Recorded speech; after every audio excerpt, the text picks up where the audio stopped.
आज आप लोगों को सॉल्यूशन चैप्टर में 13वां लेक्चर है जिसमें डिप्रेशन इन फ्रीजिंग पॉइंट के बारे में बताना है। हिमांक अवनवन। फर्स्ट ऑफ ऑल आपको ये समझना हिमांक क्या और अवनवन क्या है, डिप्रेशन क्या है और फ्रीजिंग पॉइंट क्या है, इसको समझना इंपॉर्टेंट है। और ये टॉपिक बहुत छोटा है बट एग्जाम की दृष्टिकोण से बहुत इंपॉर्टेंट है, क्योंकि हमने आपको पिछले वीडियो में बता दिया था कि कॉलिगेटिव प्रॉपर्टीज 4 टाइप के होते हैं और चारों टाइप मिला करके सॉल्यूशन चैप्टर से 70% सवाल पूछा जाता है। अब आइडिया लगाइए कि एक चैप्टर से एक टॉपिक से 70% क्वेश्चन एक चैप्टर के लिए, तो काफ़ी इंपॉर्टेंट है। इस दृष्टिकोण से आप समझ ही रहे हैं।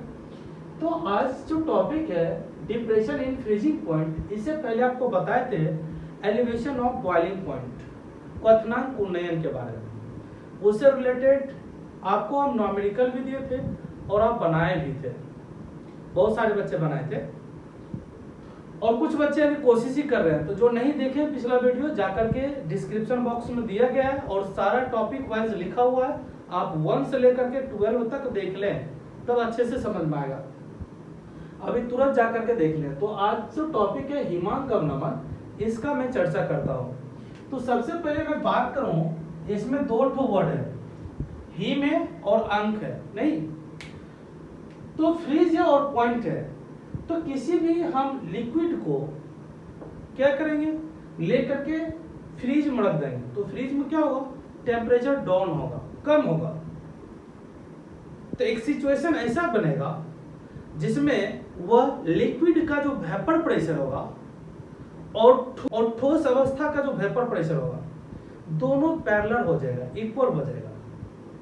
तो उसी पॉइंट को, जिस पॉइंट पर कि लिक्विड का वेपर प्रेशर और सॉलिड का वेपर प्रेशर दोनों सेम टू सेम हो जाए, उसी पॉइंट को हम बोलेंगे फ्रीजिंग पॉइंट या हिमांक बोलेंगे।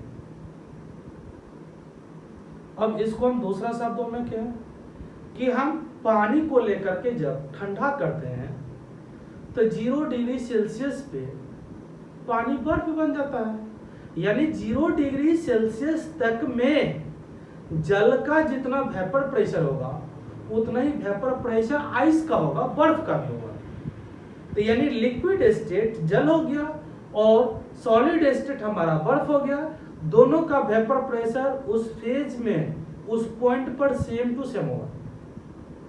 तो उसी को हम लोग बोलेंगे फ्रीजिंग पॉइंट। अब सवाल है डिप्रेशन कब होगा, उसको समझिए।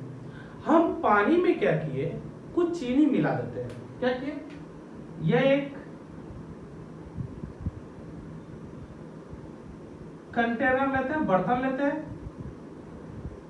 इसमें भी केवल पानी है, वाटर है, जिसको आप विलायक भी बोल सकते हो। ठीक है, क्या बोलोगे, विलायक, सॉल्वेंट। इसको हमने क्या किया, फ्रीज करना स्टार्ट कर दिया। जैसे फ्रीज करना स्टार्ट कर दिया, ठीक है, तो क्या होगा आप आइडिया लगा लो। 273 केल्विन पर सपोज दैट ये आइस में चेंज हो गया, तो ये सॉलिड स्टेट में और ये लिक्विड स्टेट में, ठीक है। तो एक पॉइंट ऐसा बनता है फ्रीज में कि लिक्विड का जितना वेपर प्रेशर होगा वो इस सॉलिड के वेपर प्रेशर के इक्वल होंगे। तो जितने पॉइंट पर इक्वल होंगे, यानी जिस ताप पर वो बराबर होगा, समान होगा, उस ताप को हम हिमांक बोलेंगे। सो क्लियर हो गया। तो हम अब क्या करते हैं कि इस विलयन में, लिक्विड में अवाष्पशील विलय को मिलाते हैं। तो अवाष्पशील विलय क्या हो सकता है, चीनी हो सकता है, नमक हो सकता है, ग्लूकोज हो सकता है, और भी कई सारे ऐसे सॉल्यूट हैं जो नॉन वोलेटाइल होते हैं, और भी कई ऐसे विलय होते हैं जो क्या होता है, अवाष्पशील या अउड़नशील, यानी उसका वाष्प नहीं बनता है। तो उसको हमने इसमें क्या कर दिया, ऐड कर दिया। तो जैसे हमने इसमें सॉल्यूट को ऐड किया, अब आप आइडिया लगाइए, इसको हम सॉल्यूशन बोलेंगे, विलयन बोलेंगे। तो इसका फ्रीज कितना पर हुआ था, 273 केल्विन पर, बट इसका जो फ्रीज होगा वो डिक्रीज हो जाएगा, क्योंकि इसमें हमने नमक या चीनी को मिला दिया है। अब ये 273 केल्विन पर नहीं जमेगा, इसको जमाने के लिए टेम्परेचर को और घटाना होगा। तो हम सपोज कर लेते हैं 271 केल्विन पर इसको लेके चले जाते हैं। 271 केल्विन पर जब लेके जाते हैं तो ये सॉल्यूशन भी एक्सचेंज हो जाएगा किसमें, आइस में। ये सॉल्यूशन भी एक्सचेंज हो गया लिक्विड से सॉलिड में। तब आपको ये स्पष्ट करना है लिक्विड से जो सॉलिड में गया है इसका जो वेपर प्रेशर होगा लिक्विड का वो सॉलिड के वेपर प्रेशर के इक्वल हो गया। वो पॉइंट कितना होगा 271 केल्विन। अब देखेंगे इसके फ्रीजिंग पॉइंट को टी नोट एफ बोलते हैं, इसके फ्रीजिंग पॉइंट को टी एफ बोलते हैं। यानी जहां पर सॉल्वेंट का बात आएगा वहां पर टी नोट लग जाएगा और जहां पर सॉल्यूशन की बात आएगा वहां पर केवल टी रहेगा। ठीक है, अब ये दोनों के टेम्परेचर में जितना डिफरेंस होगा उसी को तो हम बोलेंगे डिप्रेशन इन फ्रीजिंग पॉइंट। किसके किसके टेम्परेचर में, सॉल्वेंट के फ्रीजिंग टेम्परेचर में और सॉल्यूशन के फ्रीजिंग टेम्परेचर में जितना डिफरेंस होगा उसी को हम क्या बोलेंगे, डिप्रेशन इन फ्रीजिंग पॉइंट। हिमांक अवनमन या हिमांक में अवनमन, सबको समझ में आ गया होगा। अब हम इसका फार्मूला की बात करें तो हो जाएगा विलयन का हिमांक अवनमन। इसको डिनोट किया जाता है डेल्टा टीएफ से, चूंकि दोनों का डिफरेंस होगा तो डिफरेंस बहुत कम का होता है, इसलिए delta TF temperature of freezing point is equal to. अब आपको देखिए टर्म समझना है, ये दोनों में आप पहले किसको लेंगे, इससे पहले मैं आपको बताए थे एवोल्यूशन ऑफ बॉइलिंग पॉइंट में कि सॉल्यूशन को हम पहले लिए थे क्योंकि इसका टेम्परेचर ज्यादा था और सॉल्वेंट को बाद में लिए थे क्योंकि इसका टेम्परेचर क्या था, कम था। बट यहाँ पर अपोजिट है, इसका टेम्परेचर कम है और इसका टेम्परेचर ज्यादा है, तो पहले किसको लेंगे आप आइडिया लगाओ। तो हो जाएगा विलायक का हिमांक, विलायक का हिमांक इसको डिनोट करते हैं टी नोट एफ से, माइनस हो जाएगा विलयन का हिमांक, इसको डिनोट करते हैं किससे, टी एफ से। तब यही से तो एक फॉर्मूला क्लियर हो गया कि delta T F is equal to क्या चीज, T naught F minus T F. सबको समझ में आ रहा है बराबर, बिल्कुल आराम समझो। फिगर से यहाँ पर हमने क्लियर कर दिया कि ये दोनों के फ्रीजिंग टेम्परेचर में जितना का डिफरेंस होगा उसी डिफरेंस को हम डिप्रेशन इन फ्रीजिंग पॉइंट बोलेंगे, जिसको डेल्टा टीएफ से डिनोट किया जाता है। इसमें सॉल्वेंट का ज्यादा टेम्परेचर होगा पहले लेंगे और सॉल्यूशन का टेम्परेचर कम होगा बाद में लेंगे। तो ये दोनों टेम्परेचर के डिफरेंस को हमने क्या कहा, ये डिप्रेशन इन फ्रीजिंग पॉइंट। अब एक ग्राफ लेते हैं, इस ग्राफ में दो चीज लेते हैं, क्या क्या होगा, एक तो टेम्परेचर होगा केल्विन में, दूसरा वेपर प्रेशर होगा।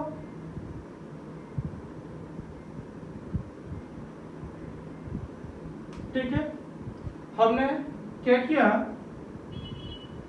कि एक ग्राफ लिए, किसका ग्राफ, लिक्विड फेज में ये ग्राफ है सॉल्वेंट का, ये सॉल्वेंट का है और ये किस फेज में, तो लिक्विड फेज में। ठीक है, अब देखते हैं कि अगला जो ग्राफ होगा वो सॉल्यूशन का होगा, ये भी किसके लिए, लिक्विड फेज के लिए।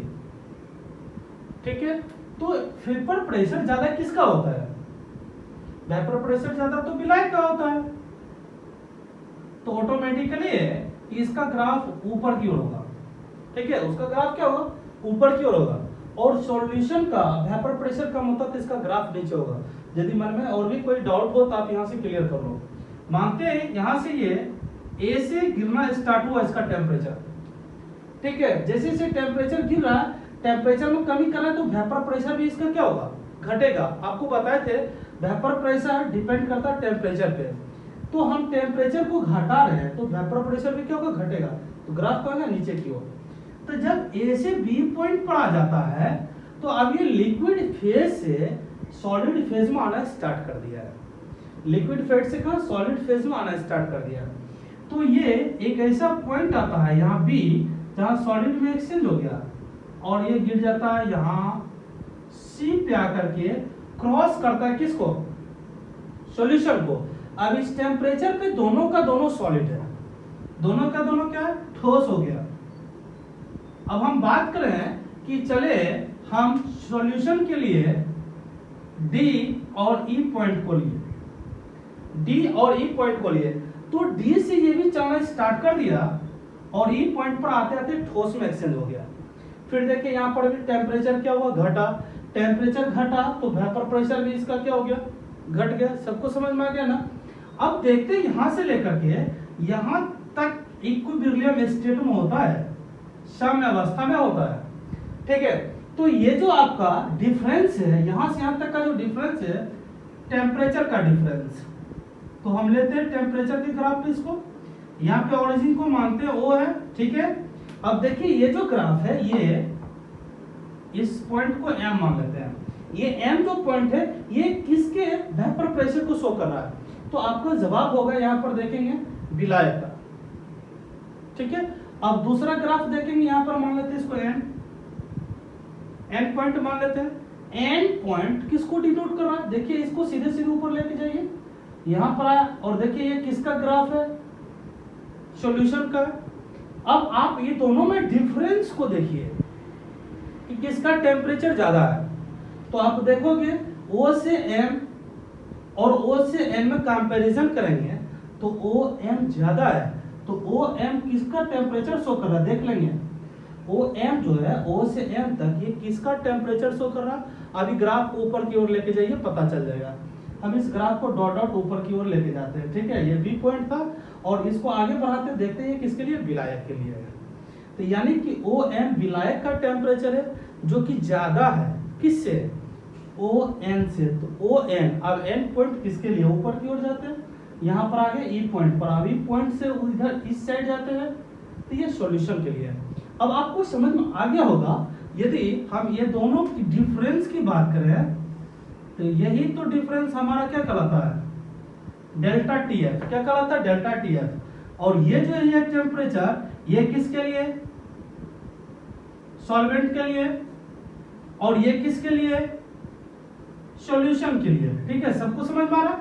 अब ये दोनों का जो डिफरेंस होगा Mn, ये तो डिफरेंस इन फ्रीजिंग पॉइंट, तो लिखिए Mn इज इक्वल टू क्या लिख सकते हैं, OM minus ON, OM minus ON।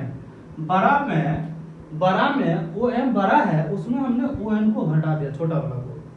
अब ये दोनों का जो Mn है, Mn देखिए क्या दोनों का डिफरेंस है, इसको क्या है माने डेल्टा TF जो हिमांक में अवनमन है is equal to OM, O से लेकर के M तक का जो टेम्परेचर होगा वो क्या होगा, देखेंगे T note F minus O से लेके N तक जो टेम्परेचर, O से लेके N तक टेम्परेचर, ये किसका, सॉल्यूशन का। तो क्या बोलोगे इसको, TF। अब देखेंगे जो हमने ऊपर पर लिखा था वही चीज तो ग्राफ में भी आया है, सेम टू सेम, जरा सा भी अंतर नहीं है। अब अभी जस्ट बताया कि जैसे जैसे हम टेम्परेचर को घटा रहे हैं वेपर प्रेशर भी घट रहा है, तो सॉल्वेंट के लिए भी वही कंडीशन है और सॉल्यूशन के लिए भी वही कंडीशन है। क्लियर रूप से समझ, टेम्परेचर हम जब घटा रहे हैं A से B तक आते आते लिक्विड सॉलिड में एक्सचेंज हो गया। उसी तरह से देखते हैं सॉल्यूशन में भी क्या हुआ, जब इसका टेम्परेचर घटा रहे तो ग्राफ नीचे जा रहा, घटा रहे तो ये D से E तक आते आते सॉलिड में एक्सचेंज हो गया। अब B सॉल्यूशन का जो है, सॉल्वेंट का जो है, B से लेकर के C तक इक्विलिब्रियम स्टेट में होने के कारण टेम्परेचर एकदम फिक्स है, तो इस पॉइंट पर आकर के दोनों सॉलिड में हो गया। इसी पॉइंट में जितना टेम्परेचर का डिफरेंस हुआ, डिप्रेशन इन फ्रीजिंग पॉइंट कहलाएगा। ये तभी होगा जबकि हम विलायक में कुछ अवाष्पशील मिला देंगे, यानी विलयन बनाएंगे। अब देखते हैं इसको हम टेम्परेचर और वेपर प्रेशर से रिलेटेड करते हैं, तो क्या होता है, टेम्परेचर इसके क्या हो गए, समानुपाती होंगे, क्योंकि टेम्परेचर घट रहा है, टेम्परेचर घट रहा है तो वेपर प्रेशर भी घट रहा है। तो हम लिख सकते हैं हिमांक का अनुमान हिमांक का अनुमान वाष्प दाब के घटने से घट जाता है।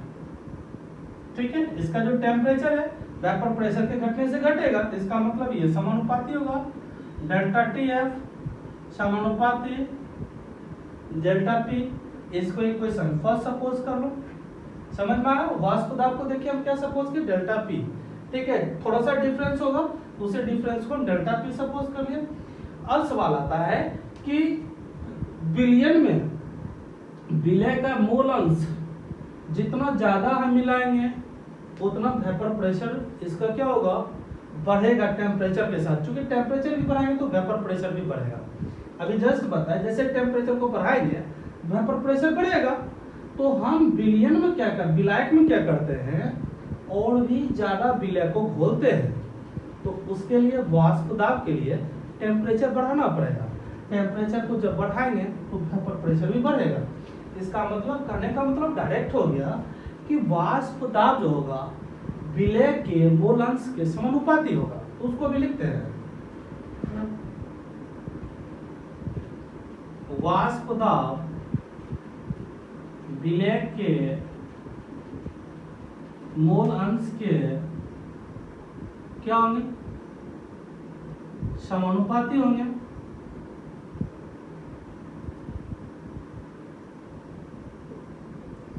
अब इसको आप क्लियर करो, क्या होगा, delta P directly proportional to X B.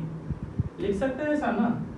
इसको इक्वेशन आप 2 सपोज कर लो। ठीक है, इसको आप इक्वेशन 2 सपोज किया, दोनों को यदि कंपेयर करते हैं डेल्टा पी तो delta T F directly proportional हो जाएगा एक्स बी।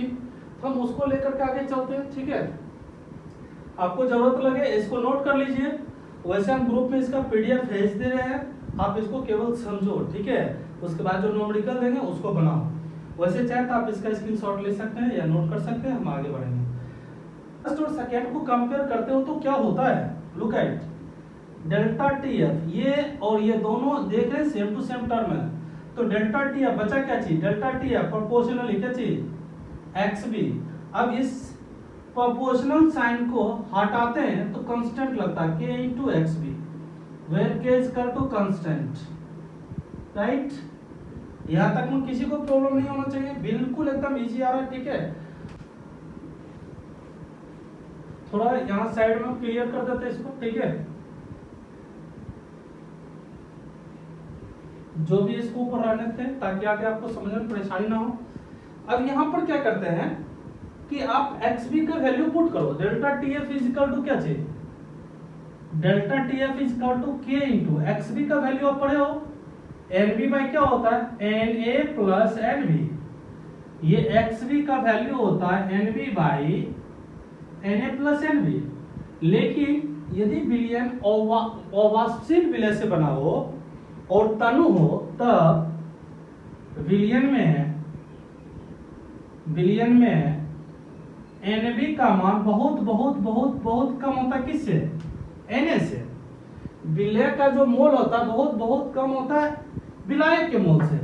तो इसीलिए Nb का मान Na की अपेक्षा विलयन में क्या ले सकते हैं, नगण्य। याद रखेंगे विलयन तनु होने पर ऐसा हम करते हैं। तो क्या होता है, delta tf is equal to k into nb by क्या चीज na। ये अब क्या हो गया, विलय का मोल हो गया और ये क्या हो गया, विलायक का मोल हो गया। अब देखेंगे nb का मान कहां पर नगण्य होगा, ऊपर में नहीं होगा कभी, नीचे में होगा जहां विलयन होता है। ठीक है, ऐसा नहीं करना सर nb तो आपने नगण्य ले लिया, ऊपर में भी आपको नगण्य लेना चाहिए। जी नहीं, हमने कहां पर लिया, देखिए विलयन में। विलयन कहां है, आपका जवाब होगा नीचे। तो केवल नीचे नगण्य लेना, ऊपर नहीं लेना। ओके, अब आगे चलते guys. Delta tf is equal to क्या है, k इंटू nb इंटू इसका वैल्यू क्या होता है, विलायक का मोल क्या होगा, आ जाएगा WA बाई MA। इसका ग्राम में वेट बटे मॉलिक्यूलर वेट। अब ये नीचे जो कहां चला जाएगा, ऊपर की ओर चला जाएगा। तो क्या होगा, के इंटू एन बी लिख सकते हैं क्या, के इंटू एन बी इंटू क्या होगा, ये नीचे ऊपर आ गया एम ए बाई क्या चीज डब्ल्यू ए। सो गाइस देखते हैं यहाँ पर हम अमाउंट जो है सोलवेंट का, ये अमाउंट है सोलवेंट का वो केजी में लेते हैं और ये विलय का मोल है, तो 1 केजी में विलय का जितना मोल होता है उसको तो हम मोललता बोलते हैं। और यहाँ पर देखेंगे मोल अंश है भी, मोल अंश है भी, तो मोल अंश को हम मोललता में एक्सचेंज कर सकते हैं। तो चूंकि दोनों टेम्परेचर इंडिपेंडेंट टर्म है, तो हम यहाँ पर लिखेंगे डेल्टा टी है बराबर क्या, नोट करोगे आगे बोलो, इसको तो आप के लिख दोगे, इस टर्म को क्या लिखोगे ये आपको बताना है। 1 केजी विलायक में विलय का मोल होगा तो उसको हम मोललता बोलते हैं, स्मॉल एम इंटू क्या चीज एम ए लिख देते हैं। यदि विलायक 1 केजी हो तो, ये डायरेक्ट केजी में हो तो ऐसा भी लिख सकते हैं, ठीक है। अब सवाल है हम आगे यदि लेके चले हैं के और एम ए को, के और एम ए को और भी कुछ मान लेते हैं, तो delta T F is equal to K into M A into small M molality, तब लेते हैं K into M A is equal to new constant K B, new constant, new constant ले लिए। अब न्यू कांस्टेंट किसके किसके लिए, के इंटू एम ए के लिए चलेंगे आगे, delta T F is equal to K B into M, clear हो गया गाइस, के बी इंटू एम। यदि विलयन 1 मोलर हो तो यानी m का वैल्यू जो होगा वो क्या होगा 1 होगा, तो डेल्टा जो TF होगा बराबर क्या होगा KF का, गाइस इसको याद रखिएगा, ठीक है। 1 मोलर होगा तब ऐसा आ सकता है, यहां तक में कोई परेशानी नहीं हुआ। अब क्या करते हैं हम इसको इक्वेशन थर्ड सपोज कर लेते हैं, अगेन चलते हैं समीकरण 3 से, हमको विलय का अनुभार निकालना है, तो यहां से तो विलय आपका निकल नहीं सकता है, तो समीकरण तो 3 ही से चलना पड़ेगा, क्या है डेल्टा टी एफ, सॉरी यहां पर आपको के एफ लेना पड़ेगा, फ्रीजिंग पॉइंट है, फ्रीज है तो एफ लेना पड़ेगा और बॉइलिंग में बी आता है, ठीक है। यहां पर हो जाएगा के एफ इंटू एम। यदि आप इसको हटाते हो तब क्या लगता है, डायरेक्टली प्रोपोर्शनल होता है, delta T F directly proportional to M. हम ये बोल सकते हैं 1 केजी विलायक में विलय का जितना मोल होगा वो डायरेक्टली समानुपाती किसका होगा, हिमांक अवनमन का, किसका होगा हिमांक अवनमन का, ठीक है। ये यहाँ पर लैंग्वेज आप लिख सकते हैं, मोलल जो है वो डेल्टा टी एफ के प्रोपोर्शनल ही होगा। अब आगे यदि चलते हैं इसी से, तो delta T F is equal to क्या चीज के बी इंटू एफ। यहां से हमको सोल्यूट का मॉलिक्यूलर वेट निकालना है इससे, ठीक है। तो क्या हो जाएगा delta T F is equal to, sorry freezing point, K F into W B by M B into 1000 by क्या चीज डब्ल्यू ए, किस में ग्राम में। तो ये एक फार्मूला निकल गया। यहां से आप चाहो तो इसका वैल्यू आप निकाल सकते हो एमबी का, कैसे निकलेगा, लुक एट एमबी बराबर इधर भागा में इधर आके गुना में क्या हो जाएगा के एफ इंटू बचा क्या चीज डब्ल्यू बी इंटू क्या चीज 1000 बाई ये साइड ये गुना में, इस साइड आके क्या हो जाएगा डिवाइड में delta T F into W A किस में ग्राम में। सो गाइस इसी से आपको कई सारे सवाल पूछे जाते हैं, मेनली इसी फार्मूला से सवाल पूछा जाता है। इससे सवाल पूछा जाता है, आपको यहाँ पर दोनों में से किसी एक का वैल्यू दिया रहेगा, तीसरा वैल्यू निकालना पड़ता है। सो गाइस आप देखते हैं यहाँ से यदि केजी में होगा तब क्या होगा, केजी में होगा तब क्या होगा देखेंगे, तो K F into W B by delta T F into W A किस में, केजी में, कहाँ गया 1000, 1000 कैंसिल हो गया क्योंकि यहाँ ग्राम में था 1000 लगा था, केजी आया 1000 खत्म। तो इस तरह से देखते हैं एमवी का वैल्यू आप निकाल लिए होंगे। सो गाइस हमको नहीं लगता कि इस फार्मूला में आपको कहीं पर भी जरा परेशानी हुई होगी, ठीक है। अब आप शुरू से अंत तक इसको यदि समझ गए होंगे तो आप एक बार इसको रिपीट कर लीजिए, एक बार नहीं 2 बार रिपीट कर लीजिए लिख करके, ठीक है, ताकि आपको ज्यादा समझ में आएगा। और स्टार्ट से लिखे होंगे तो आपको कहीं प्रॉब्लम नहीं हुआ होगा। अब देखेंगे इस पर न्यूमेरिकल किस तरह से बनता है और ये क्या क्या दिया जाता है।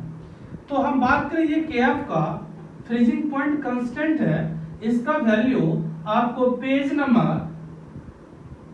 नंबर जाएंगे 50 में एनसीईआरटी में दिया हुआ, पेज नंबर 50 में जाएंगे एनसीईआरटी में दिया हुआ केवी का वैल्यू केएफ का वैल्यू। तो जैसे बेंजीन हो गया, वाटर हो गया, इथेनॉल हो गया, उस सब के लिए आपको याद रखना पड़ेगा न्यूमेरिकल बनाने के पर्पस से, ठीक है। तो आप देखते हैं इसको हम न्यूमेरिकल पर्पस से किस तरह से नोट करते हैं।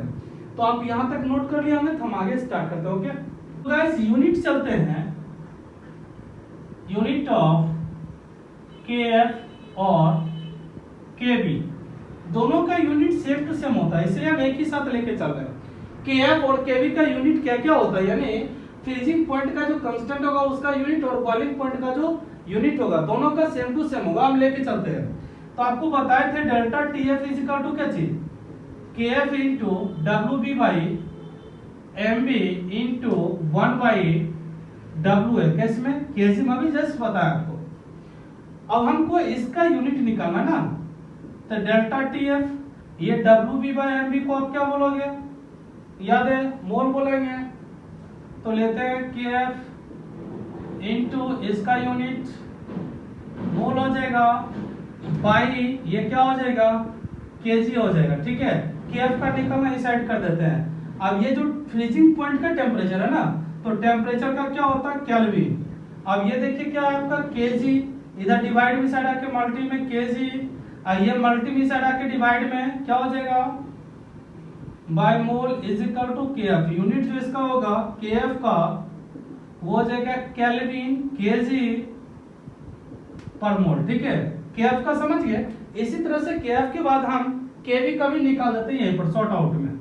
तो आप पढ़े delta TV is equal to temperature of boiling point elevation में आप पढ़े हैं is equal to KV into W B by M B into 1 by क्या चीज डब्ल्यू है, ये भी हम केजी में ही नोट करते हैं क्योंकि दोनों को हम ले जाना एसआई में। तो केवी का निकालना सब कुछ सेट कर दिए, इसका जो होगा क्या होगा टेम्परेचर का केल्विन हो जाएगा। अब ये जो आपका क्या है इज इक्वल टू केवी, ये जो आपका ये क्या है मोल हो जाएगा W B by M B, L B इसको लिखते हैं। तो ये आपका मोल हो गया इंटू 1 बाई क्या चीज केजी हो गया, इस साइड पलट दीजिए केल्विन इंटू डिवाइड है मल्टी में केल्विन इंटू केजी, ये मल्टी में साइड आके डिवाइड में by mole is equal to क्या हो जाएगा KV. Therefore KV is equal to क्या लिख सकते हो गाइस केल्विन केजी पर मोल। अब देखिए दोनों का यूनिट क्या है सेम टू सेम, तो नोट करने वाली बात है, ठीक है। Unit of KF and KV will be same, no difference. याद रखना इस चीज को, ठीक है, जरा सा भी हड़बड़ नहीं होगा। ये यूनिट जहां दिया रहेगा हमको टर्म न्यूमेरिकल में जैसा रहेगा वैसा यूज करेंगे। बॉइलिंग रहेगा तो बी के लिए चल जाएंगे और फ्रीजिंग रहेगा तो हम इसके लिए यूज करेंगे केएफ के लिए। सो गाइस अब न्यूमेरिकल में स्टार्ट करते हैं, यहां तक आप समझ गए होंगे, नोट कर लेंगे इसको भी। क्वेश्चन नंबर 1, यदि 200 ग्राम जल में 18 ग्राम अवाष्पशील विलेय को मिलाया जाता है तो बिलियन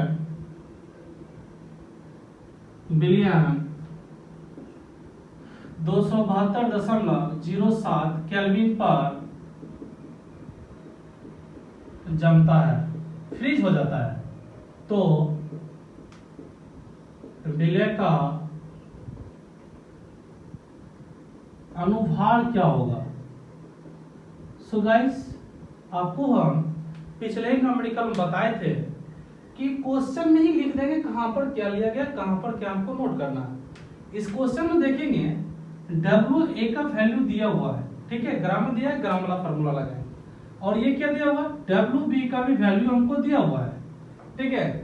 अब देखते हैं तो बिलियन का जो फ्रीजिंग पॉइंट है वो कितना है, ये TF है, ये भी हमको दिया हुआ है, ठीक है। अब अनुभार निकालना है, इसके लिए KF का वैल्यू या तो दिया रहेगा या आपको याद रखना पड़ेगा। तो किसके लिए, वाटर के लिए, किसके लिए, वाटर के लिए। तो इज इक्वल टू होता 1.86 केल्विन kg पर मोल। आप इसको याद रखना, ठीक है।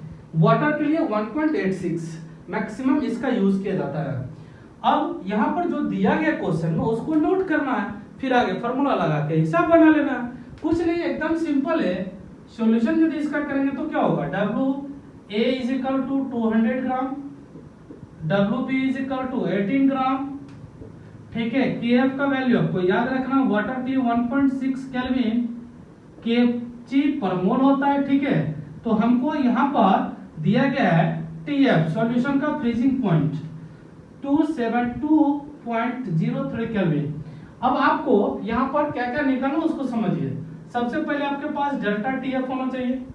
डेल्टा TF होगा तभी आप इसकी गणना कर सकते हो MB की। तो डेल्टा TF निकालने के लिए थोड़ा सा दिमाग तो लगाना पड़ेगा। थोड़ा सा दिमाग क्या लगाओगे, यहाँ किसका दिया गया, वाटर का। तो प्योर वाटर का जो फ्रीजिंग होता है वो कितना होता है, 0 डिग्री C। तो 0 degree C is equal to कितना केल्विन, 273 केल्विन ले सकते हैं। अब कुछ नहीं है, अब बिल्कुल बढ़ गया, ये वैल्यू साइलेंट कर दिया गया था, ठीक है। जब साइलेंट कर दिया गया था तो आपको मेमोरी कुछ लगाना, साइंस के स्टूडेंट्स हो। तो वाटर का ये फ्रीजिंग पॉइंट है और ये सॉल्यूशन का फ्रीजिंग पॉइंट है। तो ये दोनों को हम डिफरेंस करके क्या निकालेंगे, डिप्रेशन फ्रीजिंग पॉइंट निकालेंगे। तो हो जाएगा delta TF is equal to, अभी जस्ट बताया, T नॉट F माइनस का चीज TF। T नॉट F का वैल्यू 273 केल्विन है, 0.00 चूंकि पॉइंट के बाद हम देखते हैं इसका 2 अंक है इसीलिए दे दिया। माइनस क्या हो जाएगा, माइनस हो जाएगा 272.07 केल्विन। यदि दोनों को हम माइनस करें तो क्या आ जाएगा आप बताओगे। अब यहाँ देखिए क्या है, ये आपका 0 है, 1 लिया 10 हो गया, 7 गया, 3 हो गया, 9 हो गया, 0 पॉइंट इतना केल्विन इसका डिप्रेशन इन फ्रीजिंग पॉइंट आया। अब आप MB इज इक्वल टू पढ़े हो क्या चीज, KF इंटू WB इंटू 1000। चूंकि यहाँ पर देखिए WA ग्राम है, WA क्या है, ग्राम है, इसलिए 1000 मल्टीप्लाई करना पड़ रहा है, ठीक है। तो क्या हो जाएगा, by delta TF into WA। और हमको नोट भी करना पड़ेगा कि WA किस में, ग्राम में है। अब आगे चलते हैं, वैल्यू सबका कैलकुलेट करेंगे। KF का वैल्यू देखेंगे कितना, 1.86 इंटू WB का वैल्यू देखेंगे कितना है, 18 ग्राम इंटू 1000 बाई क्या हो जाएगा, डेल्टा TF का वैल्यू देखिए जस्ट निकाले कितना, 0.93 इंटू WA का वैल्यू ग्राम में कितना गिवन है, 200। क्लियर हो गया, सबका वैल्यू रख दिए। ये पॉइंट के बाद 2 अंक है, ये भी 2 अंक है, दोनों क्लियर हो गया, 1 हो जाएगा, ये 2 हो जाएगा, ठीक है। ये 2 0 और ये 2 0 कैंसिल हो जाएगा, ये 2 और 2 भी कैंसिल हो जाएगा। 18 इंटू 10 क्या हो जाएगा, 180 ग्राम पर मोल इसका आंसर हो जाएगा। सो गाइस आप समझ गए होंगे इस न्यूमेरिकल को किस तरह से बनाया जाता है फ्रीजिंग पॉइंट के बेसिस पे जितने भी न्यूमेरिकल आते हैं। आप इसको नोट कर लेंगे, ठीक है। हम आगे चलते हैं दूसरा न्यूमेरिकल, ओके। किसी विलायक का सामान्य हिमांक 150 डिग्री सी है, ओके। यूरिया के 0.5 मोलर विलयन को विलयन को इसी विलायक में मिलाने पर 2 डिग्री की कमी होती है तो मोलर अवनमन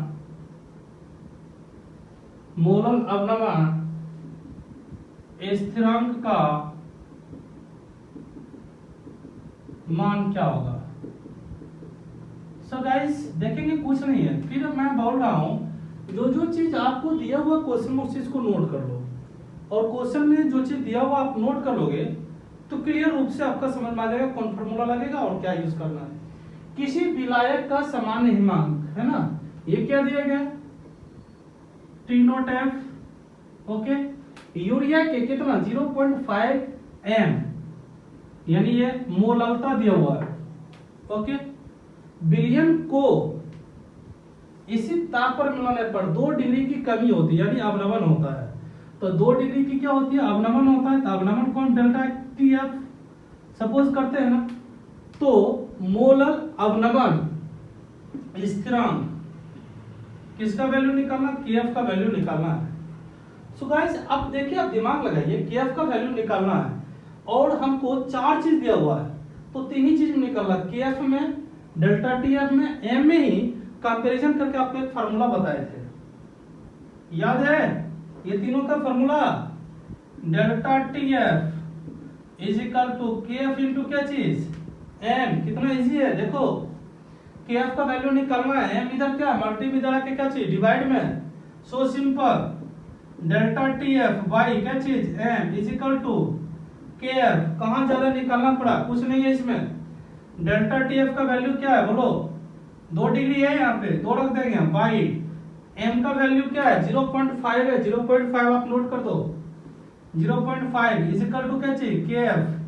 अब देखिए पॉइंट है, यहाँ पर 0 दे देंगे, ये पॉइंट कहानी क्लियर, यह जगह 1, यह जगह 4, therefore KF is equal to क्या चीज 4 केल्विन केजी पर मोल, इसका आंसर आया। सो गाइस आपको इसी टाइप से हम सवाल देंगे बनाने के लिए, और आपको बनाना है। यदि पूरा वीडियो देखे होंगे तो मैं 100% गारंटी लूंगा आपसे न्यूमेरिकल बनेगा, जरा भी परेशानी नहीं होगा। हाँ, आपको थोड़ा सा भी परेशानी हो तो इसका मतलब आप लेक्चर 1 से लेकर के जहां तक हम बताए वहां तक का वीडियो में कहीं मिसिंग हुआ है, आप फिर से एक बार देखो, ओके। सो गाइस पिछले वीडियो में जो बच्चे क्वेश्चन का आंसर बनाए उसका नाम कुछ इस तरह से मैं नोट करके आपको दिखा रहा हूं, लुक एट।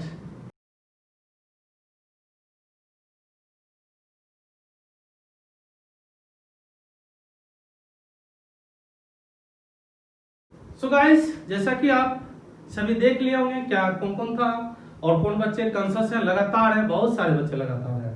अब आपको हम कुछ प्रैक्टिस के लिए देते हैं न्यूमेरिकल, अभी जैसे बताया उसी के बेसिस पे आपको बताना है।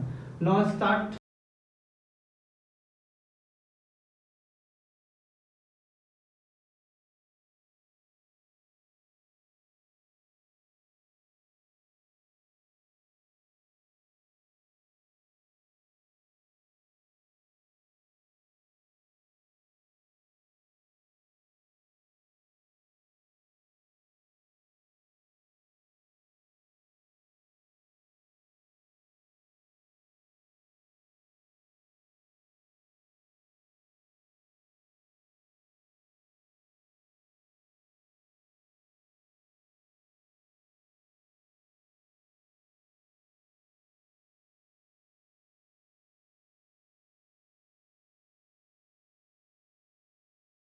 गाइस आप लोग रेगुलर न्यूमेरिकल को बनाए, रेगुलर पीडीएफ को नोट करें, इससे आपका एक बेहतरीन क्लास नोट्स भी तैयार हो जाएगा फ्री फंड में। और जितने ही बच्चे वीडियो को देखते हैं, मैं बार बार बोलता हूं, आप लाइक कमेंट जरूर करें, क्वेश्चन बन जाए कमेंट में जरूर लिख के भेजें, और जिससे समझ में नहीं आए वो भी स्पष्ट करके बताएं क्या आप कहाँ प्रॉब्लम हो रहा, वो भी मैं क्लियर कर लूंगा, ठीक है। विवादास्पद में आपको कहीं पर भी नहीं रहना है, कहीं पर भी एक पॉइंट आपको परेशानी होती है वो परेशानी हमें भी होती है, आपको फिर आपके तरीके से मैं समझाऊंगा, सो दैट आपसे ये मेरा रिक्वेस्ट है कि जितने भी बच्चे क्वेश्चन आंसर बनाते हैं वो कमेंट सेक्शन में जरूर कुछ न कुछ जवाब दें, जिससे बन रहा है जिससे नहीं बन रहा। और हाँ, वीडियो को जरूर आप लाइक करें और कोशिश करें जो बच्चे नहीं वॉच कर पा रहे हैं, जिसको नहीं पता है, वहां तक पहुंचाने का काम करें। ये जो बच्चे अफोर्ड नहीं कर पाएंगे क्लास खुलने के बाद, वो यहाँ से भी पढ़ सकते हैं, कहीं कोई दिक्कत नहीं। ओके, तो आप लोग तब तक वीडियो देख करके पढ़ें, जब तक कि क्लास आपको ओपन नहीं होता तब तक आप घर पर रहें, स्वस्थ रहें, मस्त रहें, व्यस्त रहें, पढ़ते रहें। ओके, बाय बाय, मिलते हैं अगले वीडियो में।